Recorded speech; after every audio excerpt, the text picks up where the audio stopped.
I know it's gonna be a lovely day. Top 25 reasons why Jesus is false. Reason number 7. He claimed to be equal to Yahweh by being one. This is also submitting he is God. However, Deuteronomy 6:4 closes that door. Hear, O Israel, Yahweh is our Elohim. Yahweh is one. In this scripture, only one entity is mentioned, Yahweh.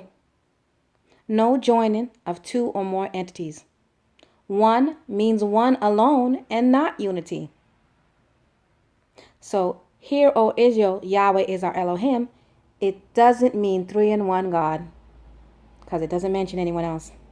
However, Christians will attempt to twist scriptures quoting Genesis 2:24, but it's clear Yah is one. And this is the scripture that Christians will like to use to confirm in their book that Deuteronomy 6:4 is saying more than one God. Because in Genesis 2:22, it says this, "And the rib which Yahweh Elohim had taken from man, made he woman, and brought her unto the man. Adam said, This is now bone of my bones, flesh of my flesh. She shall be called woman, because she was taken out of man." Verse 24. "Therefore shall a man leave his father and his mother, and shall cleave unto his wife, and they shall be one flesh." While in Genesis 2:22, we learn that Adam had a rib and it was removed. This rib belonged to Adam, and the Most High took the rib and returned it back to him. But on the return, this rib became a woman. So basically, Adam was split. He was always one flesh with the woman, because the woman was created from him, and it was made for him. And the word one flesh, actually, it means that their bodies joined together. It's another nice way of saying they had a sexual relationship. Okay, so it's a Hebrew idiom for sex, but more so for joining the body and the mind, like in marriage. They'll be one flesh.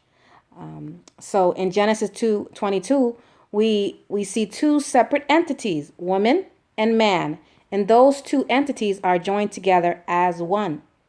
But in Deuteronomy 6:4, there's only one entity.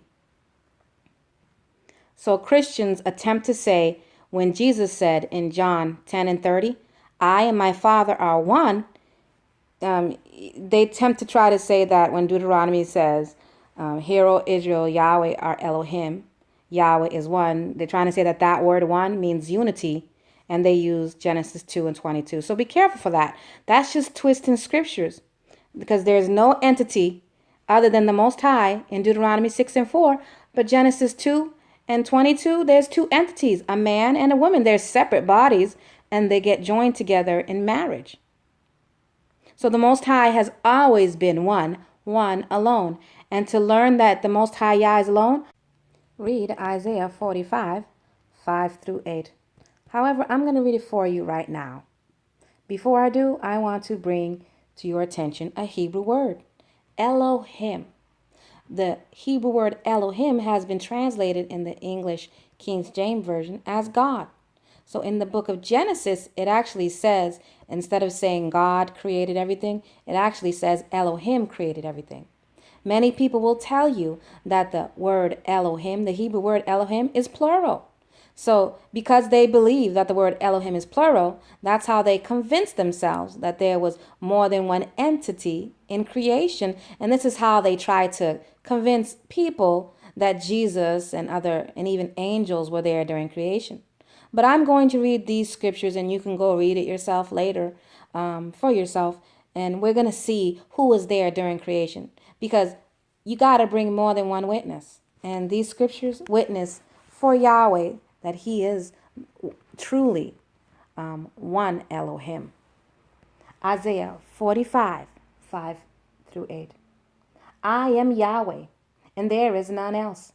There is no Elohim beside me. I girded thee, though thou hast not known me. that they may know from the rising of the sun and from the west that there is none beside me. I am Yahweh, and there is none else. I form the light and created darkness. I make peace and create evil. I, Yahweh, do all these things. Drop down, ye heavens, from above, and let the skies pour down righteousness. Let the earth open, and let them bring forth salvation, and let the righteousness spring up together. I, Yahweh, have created it. I don't even know if you need me to read any more scriptures. I think Isaiah 45, 5 through 8 was very clear, but I'm going to continue. Isaiah 46, verse 9. Remember the former things of old, for I am Elohim, and there is none else. I am Elohim, and there is none like me. Isaiah 44, verse 6. Thus saith Yahweh, the King of Israel, and his Redeemer, Yahweh of hosts. I am the first, and I am the last. Beside me there is no Elohim. Isaiah 40, verse 18. To whom then will ye liken Elohim? Or what likeness will ye compare unto him? Joel 2, 27.